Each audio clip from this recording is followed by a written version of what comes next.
there. So this painting behind me is one that I painted probably 5 or 6 years ago, maybe even longer than that. But it was from a time that I spent about an hour and a half sitting on the edge of what we call Daniels Park. And that's at the far southern end of the Metro Denver area. And I sat there taking pictures, waiting for the sunset, just waiting for that perfect sunset. And it was just at the very end when I captured this. And I got the photo of it in both landscape and also in portrait. So this was a portrait. This is a painting from the portrait photograph. And you can kind of see it a little bit here. There's a sunset right there.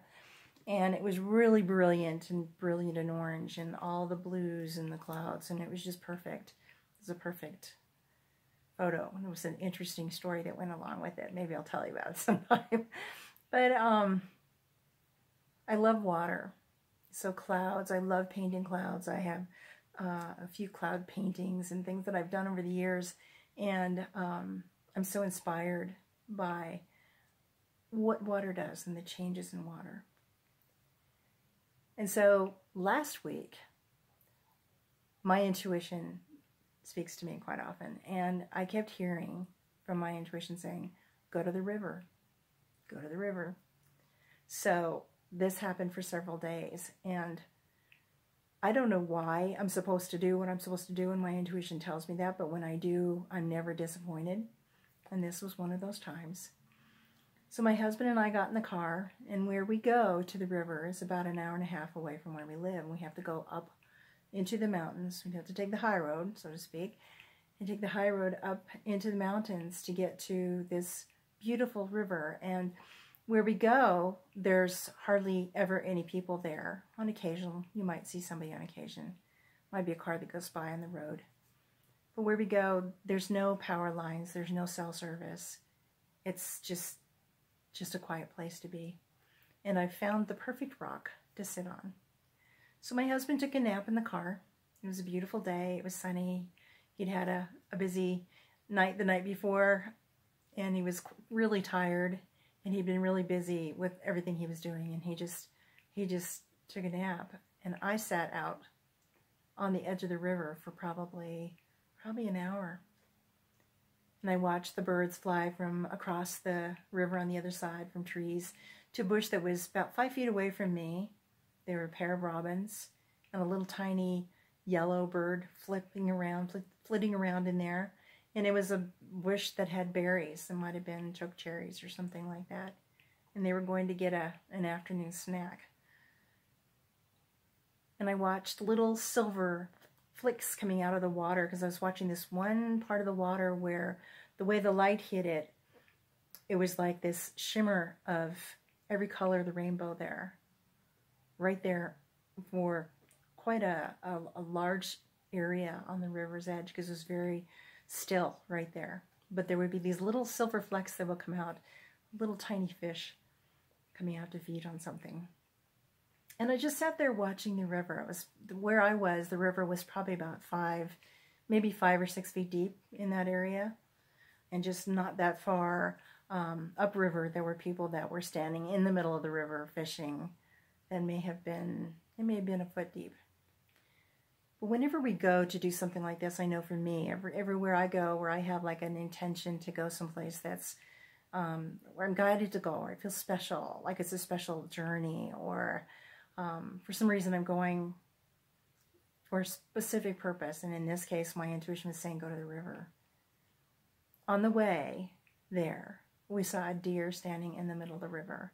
And I always see deer or elk or sometimes a moose, no matter where I am, because I live near forest here where we live in Colorado Springs, and we drive in the forest. We have to go, where if we go from here to Denver, we have to go through the forest in order to get there.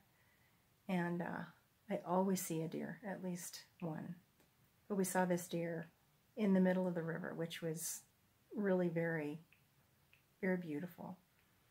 And there were other things that occurred that are meaningful to me that wouldn't be meaningful to anyone else. But it was like, it's what I needed. I needed to go to the river. And so when I go to the river, I sit and I ask questions. It's like I'm speaking to the universe. And I tell the river who I am, because I've been given a Lakota name that has to do with water.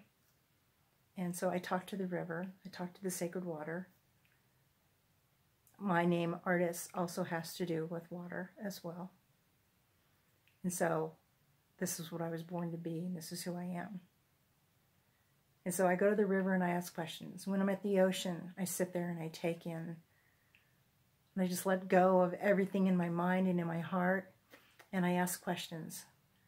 And I just sit in the stillness with the river, sit in the stillness with the ocean or the lake. Any time, or if it's raining outside, I'll sit by the window and I'll just watch it and be with the rain. So it brought me to peace. I have all these questions about all these things I'm doing and all the concerns about different things going on in my life, and I'm letting go of things that aren't working for me anymore, or things are just falling away that no longer need any attention, and I'm taking on new things that are very exciting and wonderful. And I just go to the river to get clear, to have that peace of mind, to have that stillness, that sense of the knowledge of this ancient life force that is the life force of the planet. And I take it in, and I be with it, and I thank it for its wisdom. So we came home afterwards and saw some things on the way home that were very meaningful as well. Had dinner, and it was a still night here.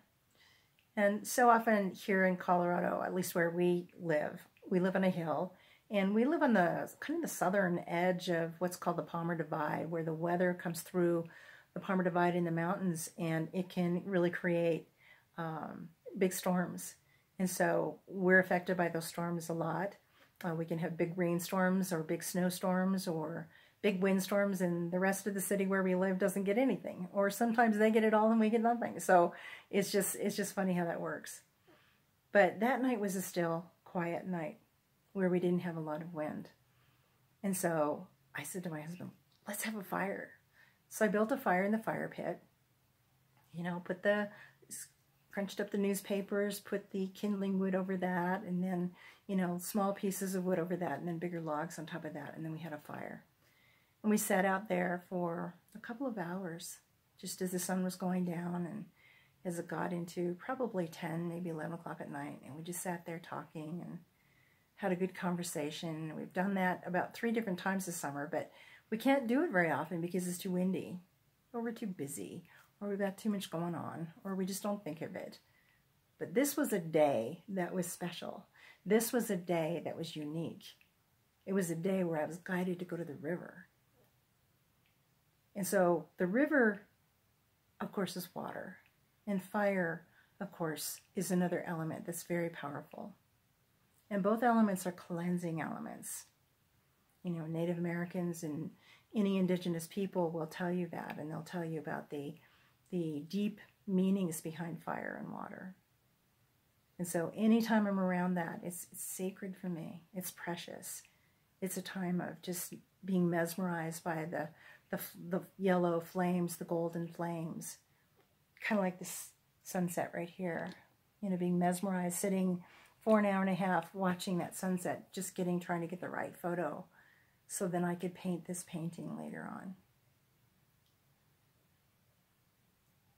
We're so very blessed with the beauty that's around us, and that the gifts that are in every moment, and if we listen to our intuition and listen to that inner guidance that's always within us, and we pay attention and take the time to get away from our busy day, get away from the city, get away from our normal routine of what we're doing. And when we take the time to do that and we come back home again, back to what it is our busy day is doing, come back to the heart of who we are and all that we are gaining in life, then what we do has even greater meaning, has even more purpose, has even more astounding results, because we've taken the time to say yes to what we're needing to do, needing to experience. And sometimes that's just getting still. Sometimes it's just being with nature. Just, for me, one of those powerful things I can ever do. but just to be in this place of stillness, this place of elegance, place of what the universe offers us, what the earth offers us, what all of her elements are about: fire, water, air, the ethers, and earth herself. Those 5 pieces of what she's all about and what surrounds her is what we're made of. We're made of all these things. And so where is it that you find that sense of grace, that sense of peace, that sense of harmony? Where is it that you can find that? Only you know what the answers are to that. But do that for yourself. Do yourself a favor. Take the high road to that place, to get away from the smaller, lesser, or the really super busy ways of your life, just to give yourself some time, to give yourself a day, to give yourself half a day even. And if you can, take several days to get away. And how it can really bring you back home to yourself, because you've basked in the glory of something even bigger than you are, and bigger than what is in the busyness of your everyday existence. So I send you lots of love. Always. I always send you lots of love. It's the most powerful thing that there is. And may you enjoy this early autumn in a place within yourself of where you can really enjoy the beauty of the seasons change. Till we talk again, lots of love. Bye for now.